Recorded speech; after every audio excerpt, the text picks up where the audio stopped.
Boa noite. Este é o 120º debate. Obrigado por estarem aqui hoje, comigo, a assistir a este evento. Aos jornalistas presentes, obrigado. Há muito tempo que já não vinha cá à televisão. Até havia gente que pensava que tinha acabado o Clube dos Pensadores. Porque tudo que dá na televisão é que existe. O que não dá, pronto. E é esta ditadura que existe. Quem me acompanhou no jantar com António Saraiva, que foi muito agradável. Hoje é o dia de ter um convidado empresário e proeminente presidente da CIP, porque da última vez, quem cá esteve, tivemos um proeminente sindicalista. O clube tem um formato e um método muito próprio, há tempo estipulado para falar. Quem está aqui a primeira vez não se preocupe que isto não é uma seca, isto é rápido. Cada pessoa, se faz favor, diz o seu nome e, se achar oportuno o que faz, ajuda ao enquadramento da sua opinião. Tem 1 minuto com direito a uma pergunta. Agradeço que respeitem o meu pedido. Também sou acusado de ter mal feitio, de cortar a palavra, não é nada disso, é para dar oportunidade a mais pessoas poderem falar. O António Saraiva vai falar 10 minutos de início, não sei do que é que vai falar, mas suponho. Depois eu farei umas perguntas e vocês fazem as perguntas. O António Saraiva chama-se António Manuel Frade Saraiva. Nasceu em 53, tem 2 filhos e 4 netos. É presidente da CIP, Confederação Empresarial de Portugal, que devia ser o I, era industrial, mas pronto. Desde janeiro de 2011, foi presidente da CIP, Confederação da Indústria Portuguesa, e entre janeiro de 2010 e janeiro de 2011. Diretor da Metalúrgica Luso-Italiana desde 89 e administrador a partir de 92. Adquiriu a empresa ao Grupo Melo em 96, sendo atualmente presidente do Conselho de Administração. Exerce ainda funções de caráter associativo enquanto vogal do Conselho Estratégico da SOFIDE, Sociedade para o Financiamento do Desenvolvimento S.A., membro do Conselho Consultivo da ATEC, Associação de Formação para a Indústria e membro do Conselho Superior da PASC, Plataforma da Associação da Sociedade Civil, Casa da Cidadania. Olha, isto é uma boa coisa para o Clube dos Pensadores. Ao nível académico, destaca-se a sua atividade enquanto membro do Conselho de Escola do ISCSP, Instituto Superior de Ciências Sociais e Políticas, membro do Conselho de Curadores do ICSTEC, Instituto Superior de Ciências do Trabalho e do Emprego, e membro do Conselho Geral Estratégico da Universidade Lusófona da Humanidade e Tecnologia. A partir de hoje é membro honorário do Clube dos Pensadores. Obrigado por ter aceito o meu convite. Uma salva de palmas.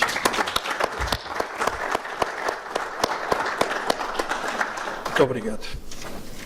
Boa noite a todos. Começo por agradecer o convite que o Dr. Joaquim Jorge me fez para estar aqui hoje convosco. Gosto muito deste tipo de iniciativas, independentemente dos meus 10 minutos, que espero ser sintético. O que enriquece é o debate e, por isso, agradecia que no final, porque isso de facto é que enriquece esta partilha, as perguntas, as respostas, é que enriquecem o debate, e é isso que vos agradeço.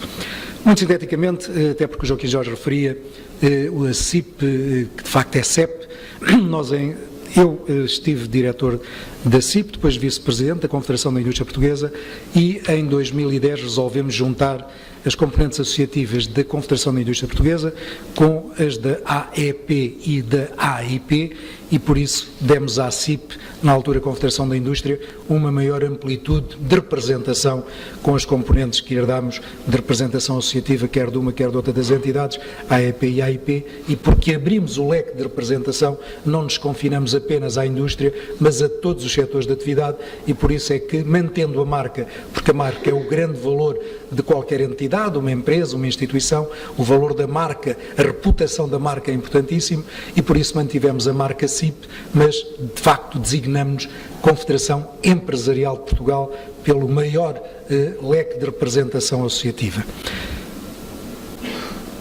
Como estamos? Como é que o país está, os desafios, o que temos pela frente? Depois, se tiver tempo, também vos falarei da concertação social, que é aquilo que me tem dado mais visibilidade e é daqui onde, eventualmente, todos me conhecem das minhas intervenções públicas em termos da concertação social e daquilo que lá se debate, ou até daquilo que se deveria saber que lá se debate, porque lamentavelmente está muito confinada à discussão do salário mínimo, o que é muito redutor para a concertação social, mas tentando ser sintético, de facto o país tem hoje uma condição diferente, estamos melhores, independentemente das dúvidas que existiram quando este Governo, pela maioria parlamentar que legitimamente tem, se formou este Governo, muitos de nós, muitos dos empresários, tivemos algumas dúvidas da política económica, como é que o país, como é que os investidores iam reagir a um Governo que anunciava algumas reversões de privatização, alguns retos. O país, felizmente, goza de uma imagem, de uma reputação, estamos a atrair algum investimento. Aqueles que foram refriados na altura em que este Governo foi eleito foram lançados, o caso da Bosch, o caso da Continental Mabor, o caso da Portocel, hoje Navigator, enfim, um conjunto de investimentos que acabaram por ser feitos, e o país, se algumas das reformas forem feitas, se algumas das políticas forem alteradas, e já tentarei também dizer quais na nossa perspectiva, o país pode ser muito mais amigo do investimento, pode atrair muito mais investimento. Mas é um dado que não vale a pena negar. Fiscalidade, financiamento e recapitalização do tecido empresarial e qualificação dos recursos humanos. São estes os três grandes blocos, são estas as três grandes áreas em que tem que se fazer reformas e que o Governo, qualquer Governo, este desde logo está em exercício, tem que incidir as suas políticas. Nós, nestes últimos anos, de 2012 até agora, até 2017, a redução do crédito concedido a empresas reduziu-se neste curtíssimo prazo de tempo, 5 anos, nem tanto, 24 mil milhões de euros. Foi quanto a banca retirou da economia. Esta violenta redução de capital cedido às empresas, esta desalavancagem, como se chama, produziu efeitos perversos no tecido microempresarial que nos caracteriza. Portugal tem micro e pequenas empresas, na sua esmagadora maioria, 97% do tecido empresarial português são micro e pequenas empresas. Depois deveríamos teremos que trabalhar nesse sentido, ter um número maior de grandes empresas, mas de facto este é o tecido empresarial que nos caracteriza, e esta redução, esta desalavancagem foi violenta num curtíssimo espaço de tempo. Mas a banca deixou de ser um parceiro de risco, e ser empresário, e estão aqui seguramente alguns, ser empresário é correr riscos, é saber, é assumir riscos. E no dia a dia, os riscos que cada um de nós assumimos para manter as nossas empresas vivas, para podermos criar riqueza, para podermos manter e aumentar eventualmente o emprego, para as obrigações que temos diariamente para pagar ordenados ao fim do mês, muitos de nós a dar garantias pessoais para que isso possa acontecer, para termos algum financiamento. A banca deixou de ser esse parceiro de risco. Bem sei que hoje a supervisão, a regulação que a banca tem também é diferente, e sei igualmente que no passado se deu crédito em condições perversas que depois deu o efeito que deu à banca portuguesa, estando debilitada como está e com a dimensão e a fragilidade que tem. As empresas, destas micro e pequenas empresas, é deficitário. Nós, quando nos comparamos com as nossas congêneres europeias, de facto, os capitais próprios das empresas portuguesas são deficitários, e aí nós, empresários, também temos que fazer apostas diferentes, temos que saber recapitalizar as nossas empresas, e por isso é que esta conjugação de capitais alheios via banca ou outros mecanismos, como eu disse, que existem, e os capitais próprios que têm que ser estimulados em sede fiscal, e agora vou para a fiscalidade, previsível e com uma carga consentânea à capacidade de atrair investimento. E, cumprindo estes objetivos, teremos uma política fiscal que deveria ser, e até agora não tem sido, amiga do investimento. Fiscalidade. Lamentavelmente o sinal que foi dado foi mau. Nós tínhamos pugnado para que o IRC fosse, porque a reforma do IRC do anterior Governo era nesse sentido que ia, fosse reduzida gradualmente ao longo dos anos. Lamentavelmente, este orçamento vem agravar o orçamento de Estado, porque quando vai a empresas com lucros superiores a 35 milhões de euros e aumenta a derrama estadual de 7% para 9%, põe a taxa média de IRC, o valor médio de IRC, em 31,5%, quando comparamos com a União Europeia, que é 21,9%. Muito bem.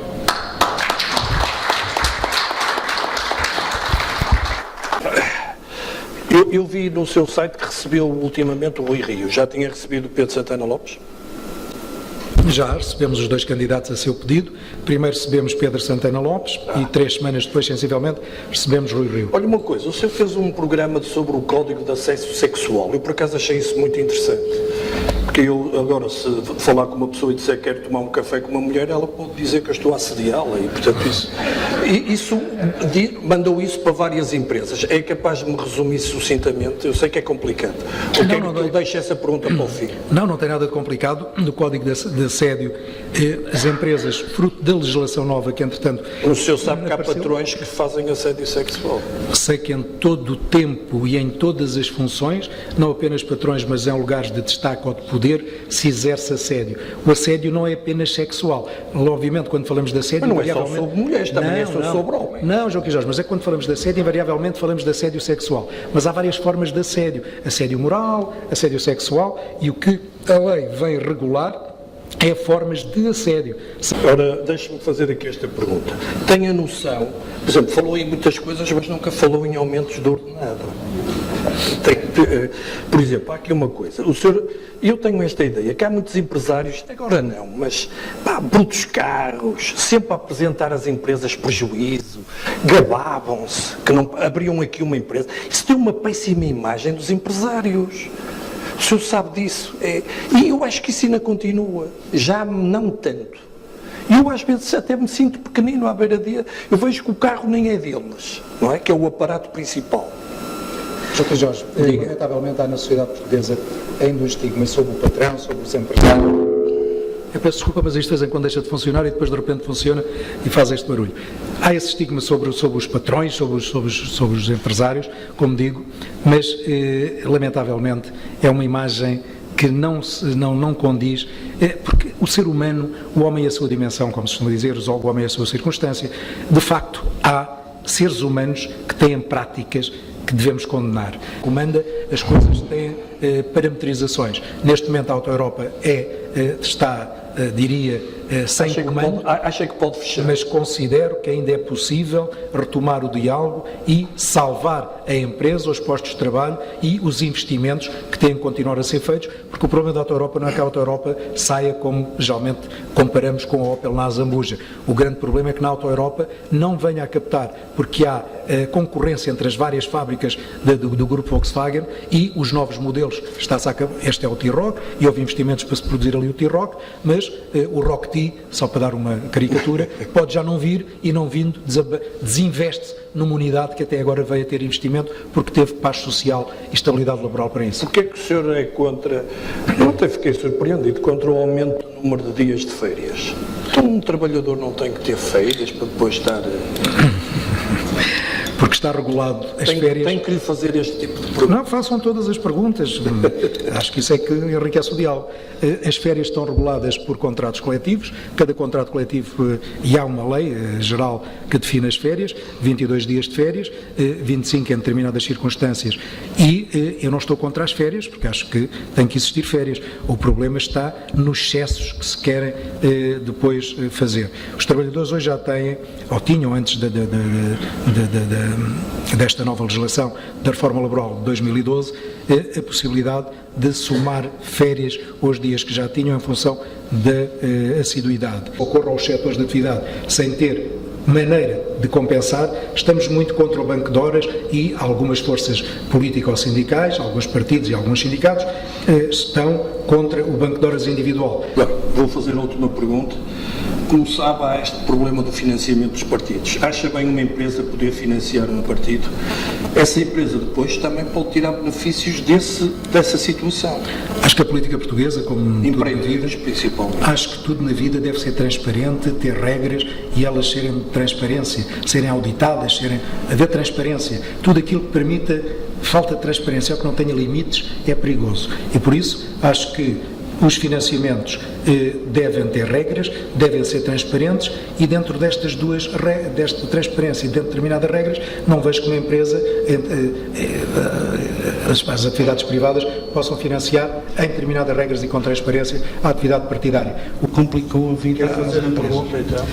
Portanto, a pergunta é se a CIP tem condições para fazer pares ao governo de forma a que ele ouça. A pergunta, ao fim e ao cabo, é se tem forma de ajudar as empresas a terem acesso a crédito de uma forma diferente daquela que ultimamente não têm tido. tem sido uma das nossas principais preocupações. Porque, como eu há pouco dizia, aquilo que o público em geral percepciona, vê da concertação social é apenas a discussão do salário mínimo. Nada de mais redutor. Porque as N reuniões de concertação social que fazemos durante o ano, com o Governo, os sindicatos, como sabem, são as 4 patronais, as 2 sindicais e o Governo, aquilo que mais temos incidido, e nós na CIP, as conferências que já fizemos, as cartas que escrevemos ao Primeiro-Ministro, as iniciativas que tomámos junto dos grupos parlamentares, tem a ver com financiamento, como eu disse, porque, como lhe disse, os 3 eixos fundamentais: financiamento e capitalização das empresas, fiscalidade e requalificação de recursos humanos. Financiamento tem sido uma das nossas... Vamos explorar. Mas também é preciso ver que há crédito mal parado. Há empresários que fazem jogadas e depois não pagaram à banca, não é? E depois nós é que tivemos que pagar tudo. Por exemplo, eu acho, não sei, bom, não é brincar, o Zé Sampaio paga os impostos todos, não é? Mas há quem não pode. Pois o que Jorge tem toda a razão, as más práticas. Não, de maneira nenhuma. É que as uma más das práticas. causas maiores da banca não ter dinheiro é o crédito mal parado. Rogério Pires, gostaria que nos ajudasse a compreender a atitude de benevolência e de alguma condescendência que a CIP tem em relação a António Costa, com um passado não muito brilhante de cumprimento de compromissos e acordos, desde logo como secretário-geral do PS com António José Seguro e mais tarde na forma como chegou ao poder, rompendo com acordos e tradições de mais de 40 anos de democracia. E que tão mal... Muito bem. Este prepara-se em casa. Muito bem, eu sei que é. Permita-me, Sr. Rogério, que faça aqui uma analogia. Nós, homens, geralmente somos acusados pelas nossas mulheres em relação às nossas mães, porque para as nossas mulheres damos sempre razão às nossas mães e para as nossas mães damos sempre razão às nossas mulheres. Eu na CIP tenho essa... por vezes tenho essa crítica, mas sinto-me perfeitamente à vontade, porque no governo anterior acusavam a CIP, e a CIP é muito o seu presidente e a visibilidade que lhe dá, acusavam a CIP, através de mim próprio enquanto presidente, que estávamos feitos com o governo anterior de Pedro Passos Coelho e por isso as reformas laborais que foram feitas, tudo aquilo que hoje é maléfico na perspectiva dos sindicatos, foi porque a CIP estava feita com o governo de Pedro Passos Coelho. Agora mudou o governo e a CIP está feita com o governo de António Costa porque tem benevolência nesta e naquelas atitudes. Esta imposição do salário mínimo, que é um tema que ainda não foi colocado, mas que eventualmente sê-lo-á, e antecipando já essa discussão, eu também defendo que o valor atual do salário mínimo é um valor baixo. Mas temos que ver as condições em que as empresas se encontram e se têm a possibilidade, através dos seus produtos ou dos seus serviços, na evolução que vão ter que fazer, retirar margem para uma correta política salarial. Em discussão, em sede de concertação. Mas quanto acha que era o valor do salário mínimo? Não sei quanto deve ser o valor do salário mínimo, deve ser aquilo que a economia... O que é que propôs? Nós propusemos, com base nestes indicadores, e já agora... O valor. Não, o valor do salário mínimo, dentro destes indicadores, e mesmo que o salário mínimo não tivesse sido, se a evolução do salário mínimo não tivesse sofrido interrupção nos anos em que a sofreu, no período da Troika, como sabemos, o valor, e com estes indicadores, avaliando estes indicadores, produtividade, inflação e crescimento económico, o valor do salário mínimo este ano, 2018, seria qualquer coisa como 557, 558 euros. Respondendo finalmente à sua pergunta, porque me abordei na questão do salário mínimo, não me importa, enquanto o Governo é de maioria socialista, dizer que estou feito com o Partido Socialista, quando também não me importa quando o Governo é PSD, dizer que estou feito com o PSD. Dignificação dos empresários e da iniciativa privada, é esse o meu registro e daí não sairei. Mas eu acho que o senhor é social-democrata. Vamos ali. Isso não quer dizer que tenha partido. Na linha, tenho essa ideia. Boa noite, Alcino Carvalho. Eu, se pudesse fazer 2 perguntas, faria. Faz favor. Curtas. Mencionou como uma das áreas importantes a dar atenção seria a recapitalização das empresas. Mas, na sua opinião e na opinião da Associação, de que forma é que ela poderia ser feita e por quem? Quem e de que forma? No tocante à recapitalização. E a segunda pergunta tem a ver com o IFD, o Banco de Fomento. O que se passa com o Banco de Fomento? Vai avançar ou não? E qual é a posição da Associação relativamente a este ponto? Obrigado. Financiamento das empresas, promovendo fiscalmente o recurso a capitais próprios, o empresário não tem que ter mais benefícios recorrendo a capitais alheios do que se investir capitais próprios nas empresas ou se reinvestir lucros, como agora finalmente este orçamento vem permitir, pegando em duas das medidas do programa Recapitalizar, fomentando, estimulando fiscalmente o recurso a capitais próprios. Vamos lá. Queres falar, Zé Luís? Está ali o diretor de Vida Económica que faz o favor. João Luís, Então, que sempre.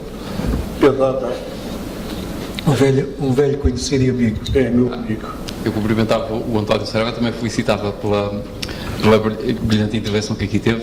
Eu se calhar colocava uma questão que lhe coloquei há dias e que tem a ver com a intervenção do Estado na economia. A questão que colocava era esta: porque é que os políticos falam tanto em apoios e que têm os milhões todos que vêm de Bruxelas e que vão ter um papel tão ativo, quando na realidade aquilo que fazem é cortar drasticamente o volume de apoios, quer às empresas públicas, quer às empresas privadas. Ok, obrigado.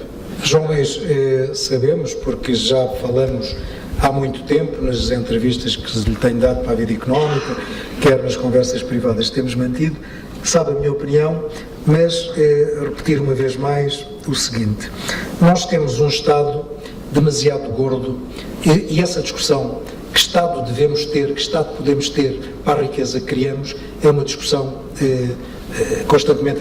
Os fundos comunitários, nós temos hoje uma máquina, um Estado gordo que necessita de uma alimentação enorme.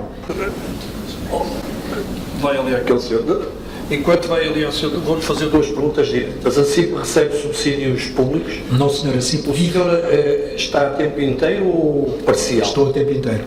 A CIP não recebe só cotas dos associados. Muito bem. A última vez uma pessoa aqui disse que um sindicalista já estava lá há muito tempo. O senhor está na CIP desde 2011. Quando é que pensa sair? 2010, em rigor. Quando é que pensa sair? Sairei no final deste mandato, impus a mim próprio limitação de mandatos. A CIP tem uma limitação de mandatos de 3 mandatos de 3 anos. Estou a cumprir o terceiro e último mandato. Sairei no final de 2019. Em março de 2020 existirão eleições e a CIP terá um novo presidente, não sei quem ainda. Parabéns.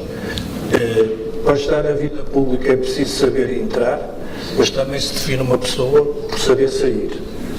Vamos lá? Bom, Carlos Ferreira, eu pretendia saber se a CIP faz lobbying no Parlamento com as universidades e quais vão ser os custos e se as empresas, a maioria das empresas portuguesas, está preparada para aguentar os custos da proteção do ambiente no futuro. Da proteção, desculpe. Do ambiente. Fazemos a CIP, como qualquer outra confederação patronal, o que faz é lobby. Porque nós às vezes temos medo dos nomes, mas de facto o que a CIP faz... É lobby. Não é cunhas, é lobby. O que nós fazemos é lobby, não apenas em Portugal, mas também lá fora na União Europeia, porque o conjunto das CIP europeias, temos um organismo em Bruxelas que se chama Business Europe, ao qual nós pertencemos, onde fazemos igualmente lobby. Vê-se logo que és empresário. O Zé Pinto é suspeito, eu digo porquê. Eu antes de estar presidente da CIP, eu fui eleito presidente da CIP em 2010, mas antes de ser presidente, antes de estar presidente da CIP, eu fui presidente da Associação dos Metalúrgicos e Metalomecânicos aqui em cima no Norte. Fui até hoje o único solista presidente de uma Associação do Norte, onde o Zé Pinto é colaborador na área da contabilidade. Olha uma coisa, o senhor já foi sindicalista? Já, sim senhor, eu já fui líder da Comissão de Trabalhadores da Lisnave. Foi aquela empresa, sejam aqui Jorge, com muito orgulho, fui membro da Comissão de Trabalhadores que salvou a Lisnave e fez o primeiro contrato social contra aquilo que era a loucura, já nessa altura, da CGTP naquele estaleiro. Meus senhores, vou terminar o debate, depois os jornalistas, se quiserem falar com o António Saraiva, tenho muito gosto, obrigado. O clube vai fazer 12 anos, se quiserem que o clube continue no aniversário, agradeço que apareça. Pode ser que eu tirei um coelho da cartola, vamos lá ver. Muito obrigado, boa noite.